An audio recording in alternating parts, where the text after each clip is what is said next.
फिलहाल माइक्रोसॉफ्ट में senior architect के रोल पे है, माइक्रोसॉफ्ट आईडीसी हैदराबाद।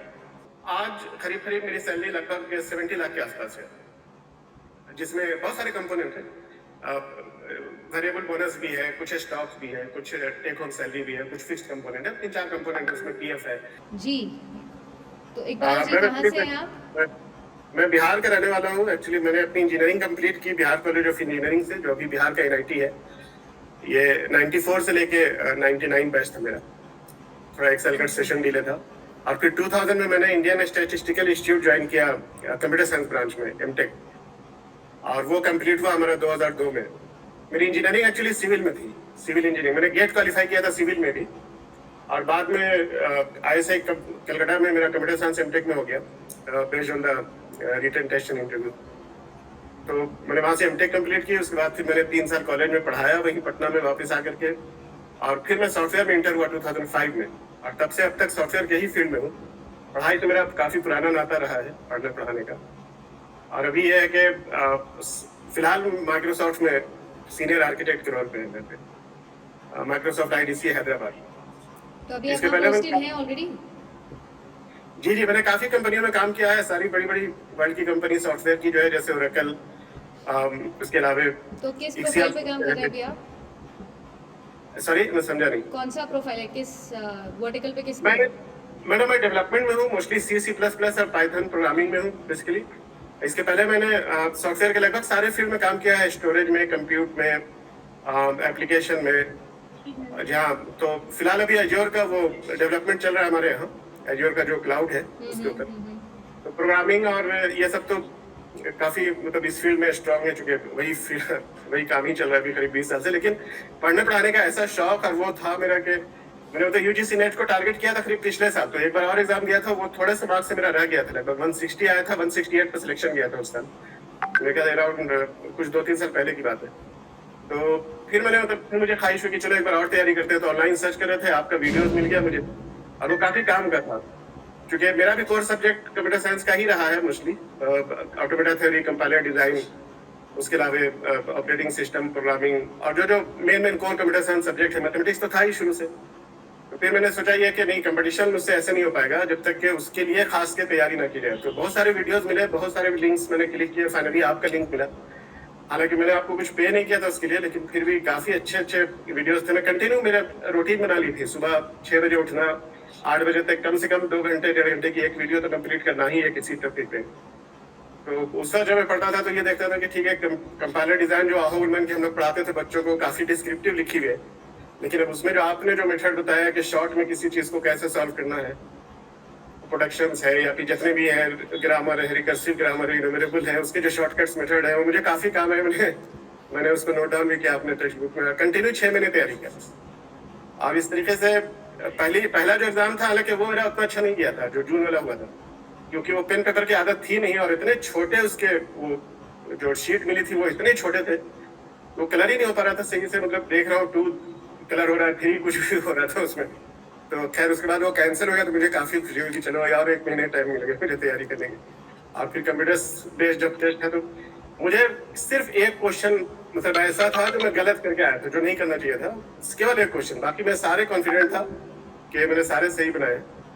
तो 208 नंबर आ रहा था, लेकिन चूंकि रिजल्ट काफी डिले हुआ, बहुत सारे करेक्शन हुए, मैंने वेट कर करके मैं थक गया। तो रिजल्ट आने से एक दिन पहले ही मैंने आपको मेल लिखा था, मुझे पता ही नहीं था कि रिजल्ट कब आएगा। हर बार ये रहता है कि बस आएगा, आज कल आएगा। तो मैंने कहा कि बस मेल तो लिख ही डालो कि मैं 208 आ रहा आपकी वजह से। I know, I read it, मैंने वो मेल पढ़ा था बिल्कुल। उसके बाद फिर मुझे एक्चुअली मैंने पीएचडी करी है आपके यहाँ से, जयपुर से ही, ज्ञान विहार यूनिवर्सिटी से। जी अच्छा, ओके जी।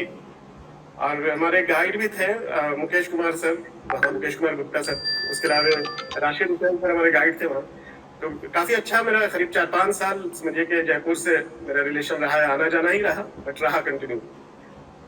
तो ये सारी चीजें हो गई, पीएचडी भी कंप्लीट हुई, यूजीसी नेट भी हो गया। तो मैंने कहा कि कम से कम इतना तो थैंक्स तो करना बनता ही है मैम को, क्योंकि आपकी वजह से आई थिंक आपकी जर्नी तो काफी इंस्पायरिंग रही है। और आई थिंक एक टाइम ऐसा आता है ना जब हम ऑलरेडी एस्टैब्लिश्ड होते हैं, बहुत कुछ कर रहे होते हैं, सब बड़ी कंपनीज में काम कर लिया, सब कर लिया, उसके बाद भी ये जो ईगरनेस होती है to go for an examination, जो यूजुअली अगर देखा जाए तो अब आपके लिए, आपके केस में तो ऐसा है कि यूजुअली आपको ऐसा लगता होगा जिन बच्चों को आप पढ़ाते हो उनका वो कंपटीशन है, but to fight in that, वो करेज लेके आना, इट्स अ कमेंडेबल जॉब। और मुझे तो बहुत प्राउड फील होता है जब आप ऐसे बोले कि मेरे वीडियो से आपको हेल्प मिली। ये तो मेरे लिए ही इट्सेल्फ बहुत आई थिंक प्राउड की बात है। मैं बहुत ग्रैटिट्यूड शो करती हूँ इस चीज़ को लेकर कि मेरे वीडियोस आप लोगों के काम आ सके, एंड बहुत कुछ सीखना मिला मुझे भी इस जर्नी से। बहुत सारी चीज़ें जो मैंने देखी कि सबसे इम्पॉर्टेंट चीज़ होती है कि कोई भी पॉइंट ऑफ टाइम पर आप सेटिस्फाइड नहीं हो सकते हो,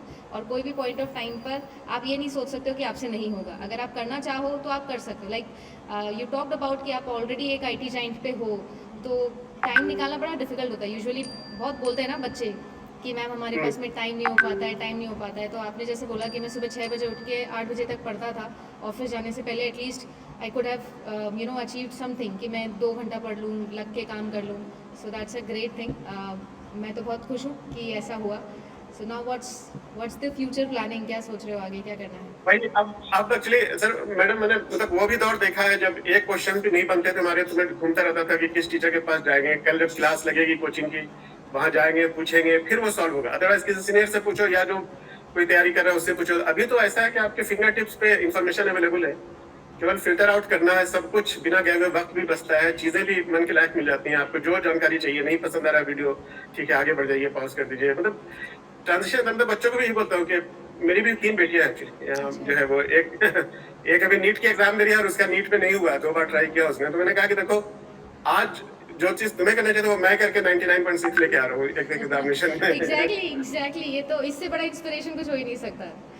तो फिर आप सबसे बड़ी बात ये कि आज के दिन में आपको ना कोचिंग जाना है ना टीचर, और टीचर भी इतने अच्छे अच्छे हैं जो फ्री में आपको वीडियोस अवेलेबल करा रहे। कल को वही चीजें हमें खरीदनी पड़ती थी काफी पैसे दे करके, शहर चेंज करना होता था, जगह चेंज करनी होती थी, खैर वो सब चीजें तो पता ही है आपको। उसके अलावा ये था कि अब मैं ये सोच रहा हूँ कि सॉफ्टवेयर की जर्नी हमारी लगभग 18 साल की कंप्लीट हो गई। मैं अब चाहता हूँ कि मैं मतलब सोसाइटी को वापस कैसे करूँ इन चीजों को। मैंने देखा कि चूंकि मैं बिहार से बिलोंग करता हूँ, वहाँ बहुत सारे इंजीनियरिंग कॉलेज है, MCA के कॉलेज है, ओपन यूनिवर्सिटी है, तो इन सब ये सब बच्चे जो कंप्यूटर साइंस से पढ़ के आते हैं ना, इनसे इंटरव्यू क्लियर नहीं हो पाता है।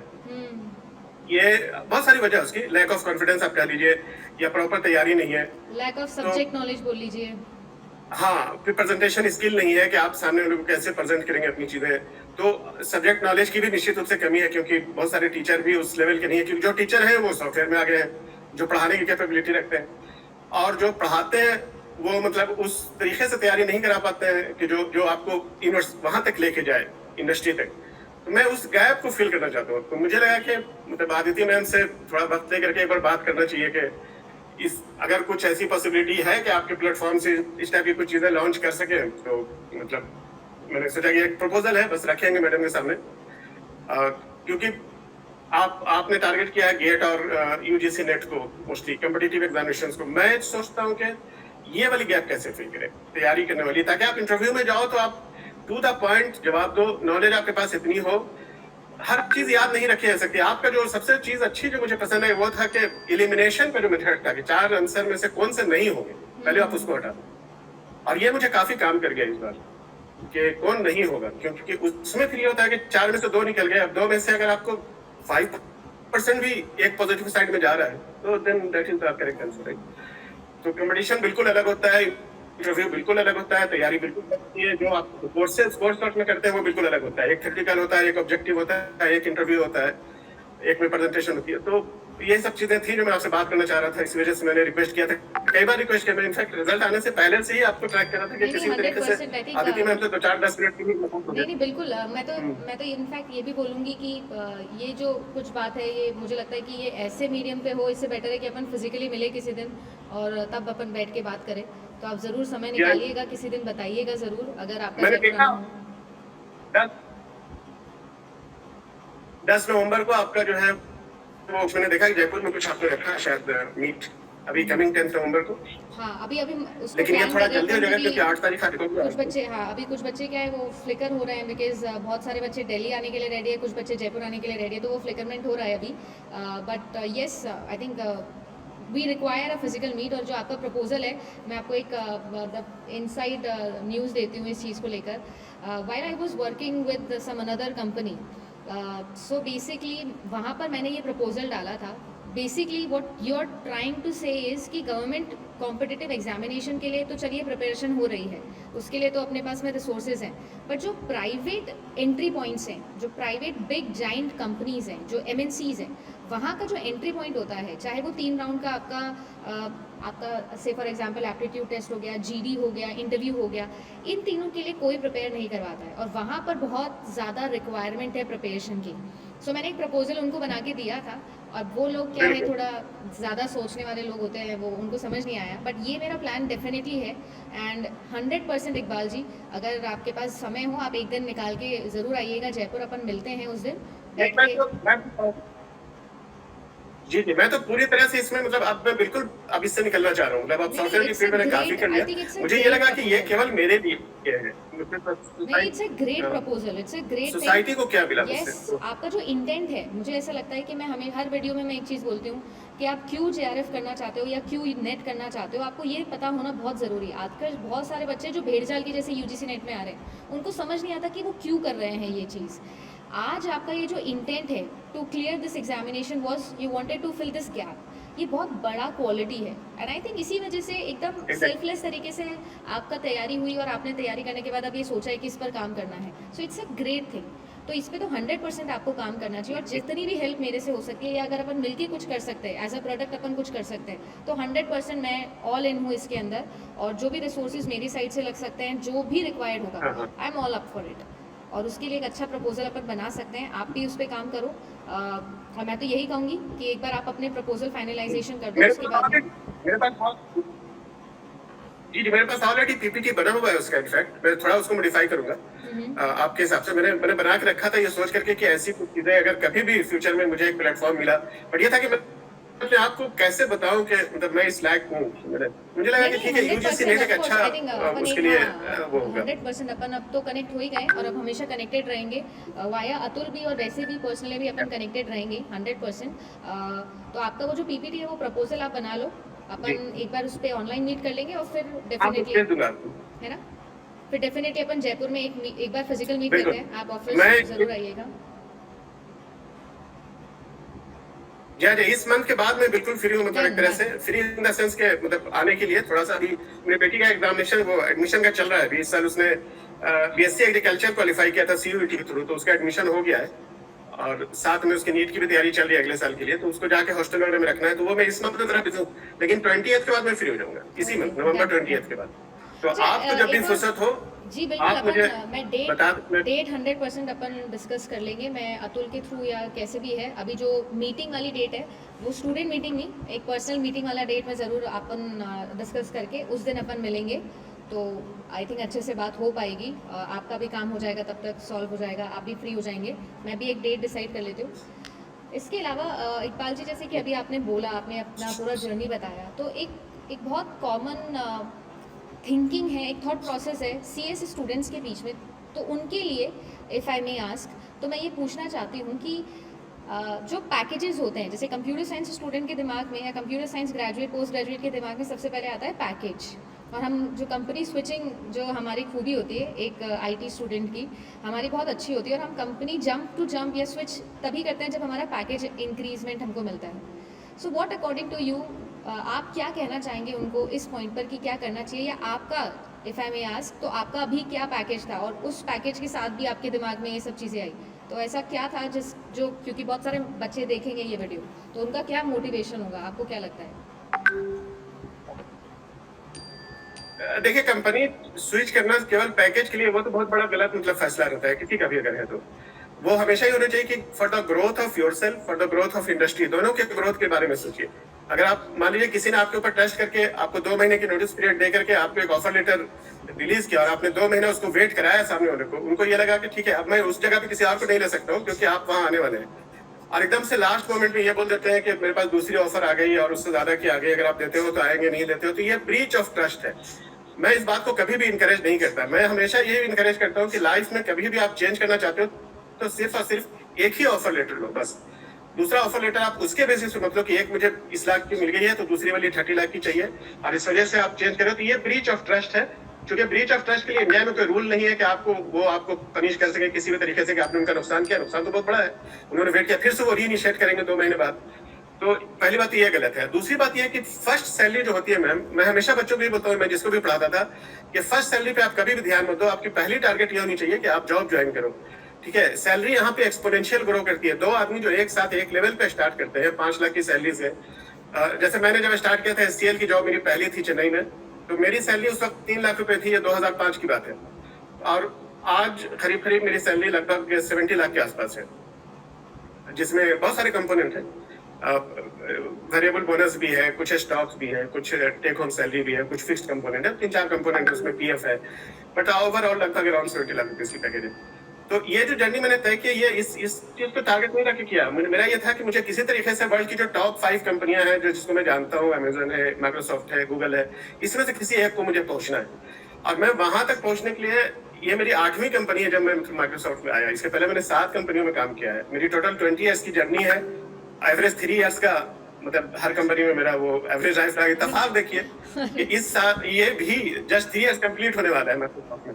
अब मैं चेंज करने की सोच रहा हूँ, बस इस बार पैसे के लिए नहीं चेंज करना चाह रहा हूँ। इस बार मैं बिल्कुल सॉफ्टवेयर से ही बाहर आ जाना चाह रहा हूँ। बिल्कुल वो इस बात को ध्यान में नहीं रख करके, क्योंकि लाइफ में देखिए पहले एक स्टीप चढ़ाव होता है। जब आप मतलब बैचलर होते हैं, बैचलर के बाद शादी होती है, फैमिली बढ़ती है, खर्च बढ़ते हैं, उस वक्त आपको पैसों की जरूरत होती है, तो आप ऐसे चढ़ते हो बिल्कुल, और फिर इससे ग्राफ आपका स्ट्रेट लाइन हो जाता है, सारी चीजें आपके पास घर हो जाता है, आपके मतलब सारी चीजें जो है स्ट्रीमलाइन हो जाती हैं, तो फिर आपके ग्राफ स्ट्रेट लाइन में चलती है। मेरी ग्राफ अभी स्ट्रेट लाइन में आ गई है। मेरा एक फिक्स्ड अमाउंट का खर्च है, तो मैं सोचता हूँ कि ये मतलब अगर वो हमारी टारगेट मीट होगा, मैं पैसा तो कभी भी बना लूंगा, क्योंकि ये तो किस्मत की भी बात है, थोड़ी मेहनत की भी बात है, दोनों है। बट तो बच्चों के लिए मेरा कहना ये कि पहली जॉब पे आप बिल्कुल वो सैलरी पर कंसंट्रेट मत करो। टारगेट में नहीं होना चाहिए कि आप पहली बार जॉब ले लो। सैलरी आपकी एक्सपोनेंशियली ग्रो करती है। अगर आपकी सैलरी मान लीजिए कि 2 लाख रुपए से भी आप स्टार्ट करते हो, महीने का 16,000 रुपए भी अगर आपको आ रहे हैं, तो बहुत मुमकिन है कि आपको 2 साल के बाद जो है वो जॉब आपकी सीधा सीधा मतलब 12 लाख की हो जाए, जो कि 600% का इंक्रीमेंट है, जो कभी नहीं होता है ये किसी भी तरीके से, लेकिन हो जाएगा। तो मेरा कहना है कि बस सिर्फ 2 चीजों पे, पहली बात 4-5 सब्जेक्ट हैं कंप्यूटर साइंस के जिसपे आपको मेन फोकस करना है, जिसमें प्रोग्रामिंग नंबर 1 है, उसके अलावा नेटवर्किंग ऑपरेटिंग सिस्टम है, और अगर आप उसके अलावा कुछ 2-4 चीजें और जानते हैं जैसे डाटाबेस मैनेजमेंट सिस्टम है, तो ये 5 सब्जेक्ट ऐसे हैं जिनको आपको सबसे ज्यादा मेहनत करने की जरूरत है। और आप इंटरव्यू दो, पहली जॉब लो, सैलरी बिल्कुल सोचो, पूरी तैयारी करके वहां जाओ, अच्छे से मेहनत से काम करो, सैलरी नेक्स्ट टाइम में बिल्कुल खुद ब खुद इंक्रीज हो जाएगी। या तो कंपनी ने खुद कर देंगे या आप चेंज करके कर ले सकते। तो ये चीजें हैं।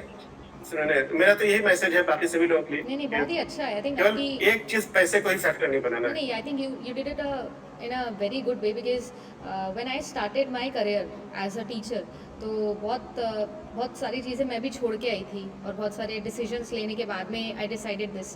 तो ये जो आपकी अप्रोच है टुवर्ड्स, क्योंकि आपका इतना एक्सपीरियंस रहा है, तो अक्सर जो मैं क्लासेस में चीज़ें अभी बताती हूँ और मैं हमेशा बोलती हूँ कि पैसा तो ठीक है आप कमा ही लोगे, अगर आपकी किस्मत में पैसा है तो आप कभी ना कभी आ ही जाएगा वो, बट ये जो इंटेंट होता है ना, ये जो विजन होता है, जो शायद अभी आप समझ पा रहे हो कि you want to give back to the society, ये जो विजन होता है ना, ये बहुत कम लोगों को मिल पाता है। और ये चीज़ जिस दिन आपको समझ में आ जाए, जैसे आज आप आई थिंक इतने एक्सपीरियंस के बाद अब आपको पता है that you have done everything, वो सारे चेक बॉक्स टिक हो चुके हैं, and now you want to do something for the contribution in this society, to this learning system, to this education system. ये चीज़ बहुत इंपॉर्टेंट होती है, and I think UGC NET examination is the perfect exam if you really want to do something good for the learning system. और इस वजह से मेरा रीज़न था इस एग्जामिनेशन में आना या कंप्यूटर साइंस यहाँ पढ़ाना, क्योंकि हम सब लोग बेसिक वो हमारा जो मेंटेलिटी होता है, जो हमको सिखाया जाता है, वही होता है कि CSC डिग्री कंप्लीट करी, उसके बाद में किसी एक अच्छे मल्टीनेशनल में कंपनी में गए, फिर स्विच किया, बस, और ऐसे आपकी लाइफ चलती है। बट आई थिंक आपके करेज को और आपके विजन को मैं बहुत अप्रिशिएट करती हूँ और बहुत सपोर्ट करती हूँ, and definitely Iqbal ji, we are definitely going to do something good together. ये तो 100% डन है। आज मुझे बहुत कुछ सीखने मिला कि ये सारी चीज़ें अपन कर सकते हैं, और शायद आपने मेरा वो पुराना एक जो ड्रीम था, काइंड ऑफ एम था कि वो चीज़ अपन उस कंपनी में कर सके, वो नहीं कर पाए, बट अपन यहाँ से इस चीज़ को डेफिनेटली कंटिन्यू करेंगे। लेट्स वर्क आउट कैसे ये कर सकते हैं। आप भी अपना काम करो, मैं भी अपनी साइड से थोड़ी रिसर्च करके आती हूँ, एंड देन विल मीट। इस बार तो चलो ये यूट्यूब वीडियो के लिए, बच्चों के इंस्पिरेशन के लिए अपन ने बना लिया video, but next time will meet on a personal level और definitely will going to work towards this idea. और लेट्स सी कैसे अपन इसको प्लेस कर सकते हैं, इम्प्लीमेंट कर सकते हैं और क्या क्या हर्डल्स आएंगी, because being in this industry I know that there is a lot of hiccups जिसको अपन को क्रॉस करना पड़ेगा, बहुत सारी रेजिस्टेंस आती है, तो मैं उसके लिए कवर करती हूँ। आप जो है वो अपने कोर आइडिया के ऊपर काम करो और फिर अपन लोग जो है वो डिस्कशन करते हैं इस पर।